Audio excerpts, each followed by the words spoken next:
Welcome to our channel Crime Loom, the place where true crime stories come alive. In the quiet darkness before sunrise on a cold December morning in 1978,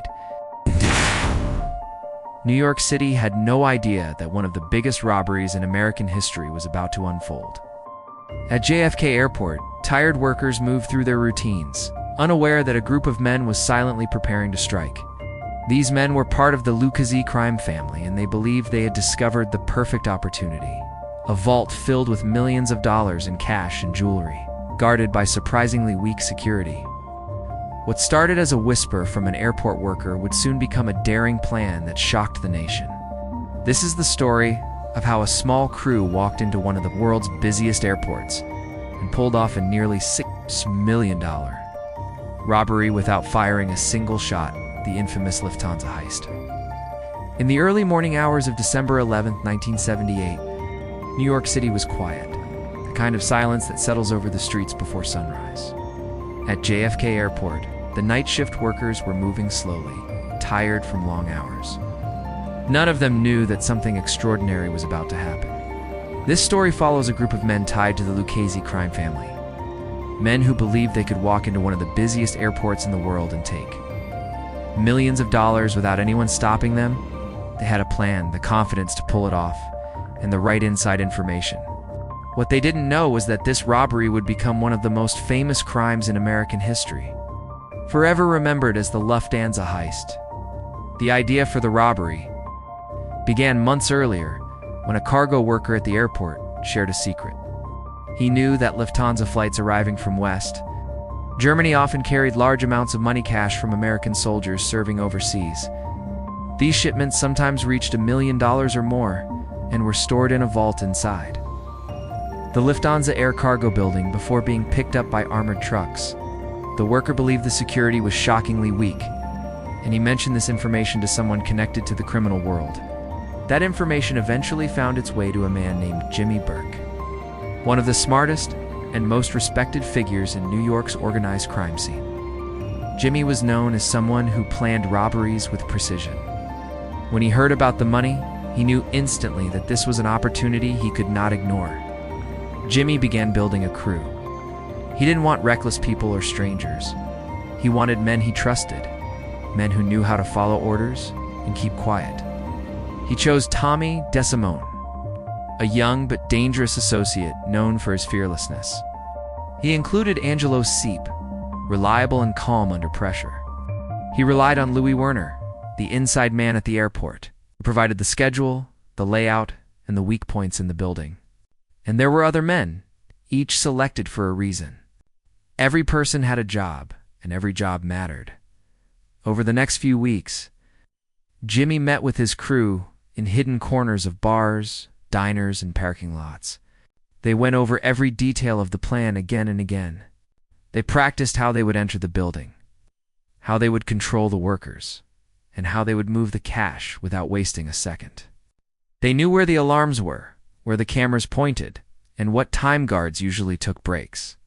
Jimmy taught them that the most important part of the heist was speed. If they moved fast and stayed calm, no one would be able to fight back. Everything depended on discipline. When the night of the robbery finally arrived, the men gathered in a dark van and drove toward JFK Airport. It was a little after 3 a.m., and the streets were nearly empty. No one talked as they got closer to the Lufthansa building. The air was cold, the kind of cold that stings the fingertips. The men wore gloves, masks, and heavy jackets, each one knowing that this moment could change their lives forever, either with wealth or with disaster. The heist began when they grabbed a night shift worker who had stepped outside for a break. They forced him back inside and made him lead them to the other employees. The men were careful to avoid unnecessary violence. They tied the workers' hands, told them to stay quiet, and promised they wouldn't be harmed. Even though the workers were terrified, the robbers acted with confidence and control, as if they had rehearsed every step which they had inside the storage room. The crew reached the vault area where the cash and jewelry were kept. Just as Werner had said, the security was weaker than anyone expected. The men opened containers and found stacks of money wrapped neatly with paper bands. Bag after bag filled with cash was loaded into the van waiting outside.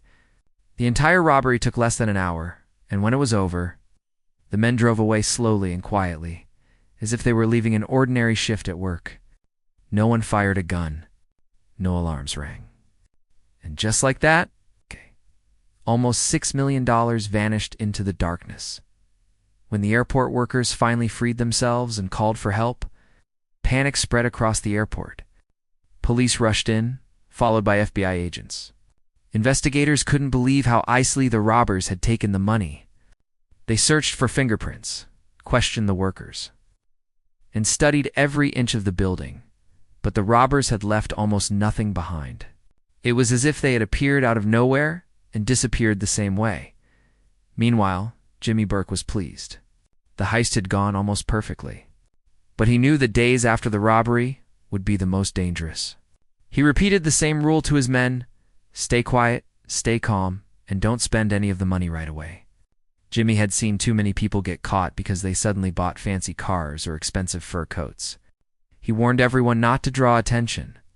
But this is where everything began to fall apart. One of the men, Parnell Stacks Edwards, had a simple job: get rid of the van used in the robbery. He was supposed to drive it to a junkyard where it would be crushed and destroyed. But instead of doing that, Stacks parked the van near his girlfriend's apartment and fell asleep. The next morning, the police found the van and quickly realized it might be connected to the heist. Inside, they discovered fingerprints from several of Jimmy's men. It wasn't enough for an arrest, but it was enough to put the FBI on high alert. When Jimmy heard about the van, he knew Stacks had made a dangerous mistake. Jimmy believed the only way to protect the crew was to eliminate anyone who might cause trouble. Stacks became the first casualty. Jimmy ordered Tommy DeSimone to take care of him, and Tommy did exactly that. But this was only the beginning. The FBI formed a special task force to track down anyone involved in the heist. They tapped phones, watched houses, followed associates, and monitored every unusual purchase or movement. They couldn't prove who committed the robbery, but they knew Jimmy Burke's circle was involved. Meanwhile, some of the men from the crew started breaking the rules. One bought his wife a fur coat. Another purchased a brand new luxury car. Investigators noticed the sudden spending, and suspicion grew. Jimmy felt surrounded by danger. He didn't trust the crew anymore. He believed that if the FBI arrested one person, the others might talk. One by one, members of the crew began disappearing. Some were found dead in cars or dumpsters. Others were never seen again. Jimmy had turned on his own men, hoping to protect himself and a few trusted associates. The heist that had promised wealth and freedom was now destroying everyone involved. During this time, Henry Hill, one of Jimmy's longtime associates, watched the situation unfold with fear. He knew Jimmy well enough to understand that anyone could be next. Henry was also dealing with his own legal trouble. He had been arrested on drug charges. The authorities were ready to send him to prison for decades. Facing the possibility of death on one side and prison on the other, Henry made a life-changing decision. He agreed to become an FBI informant. Once Henry started cooperating, he revealed everything he knew about the heist and about Jimmy's organization. His testimony exposed the murders, the planning, and the aftermath. His stories later formed the basis for the book Wise Guy and the movie Goodfellas, which made the Lufthansa heist known worldwide. But even with Henry's information, prosecutors could not charge Jimmy Burke with the robbery itself. The heist had been too clean and the evidence too weak. Jimmy was eventually imprisoned for other crimes. But the stolen money remained missing.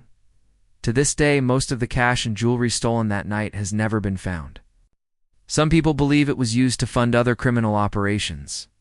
Others think it was spent quickly by the men who did not survive long enough to enjoy it. And some imagine that hidden bundles of money still lie buried somewhere, forgotten by the few who knew the hiding places. The Lufthansa heist remains one of the boldest and most mysterious robberies in American history. It shows how a perfect plan can crumble because of greed, fear, and human mistakes. It forced airports and airlines to rethink their security and taught law enforcement how quickly a crime can escalate after the moment of success. Even now, decades later, the story continues to fascinate people around the world because it blends planning, danger, loyalty, betrayal, and mystery in a way that feels almost unreal. And yet, every part of it really happened. A dark winter morning, a group of determined men, a vault full of money, and a robbery that took less than an hour, but changed lives for years. The events of that night echo through history, reminding everyone that even the most successful crime can carry a cost far greater than the reward. As long as the money remains missing and the truth remains incomplete, the story of the Lufthansa heist will continue to live on, whispered through time, always leaving behind the same question: how could something so simple create consequences so enormous? And so, the story of the Lufthansa heist closes the same way it began, quietly, mysteriously, and with more questions than answers. A robbery that took less than an hour ended up changing lives for decades. Most of the men who took part never lived long enough to enjoy the fortune they risked everything for. Most of the stolen money was never seen again. The airport strengthened its security. The FBI continued to chase the truth. And the legend of that December morning grew larger every year. Even today, people still wonder where the missing millions went and how such a bold crime was carried out so smoothly. The Lufthansa heist remains a reminder that even the perfect plan can come with a heavy price. And some mysteries may never be fully solved. For watching more amazing videos like this, subscribe our channel Crime Loom.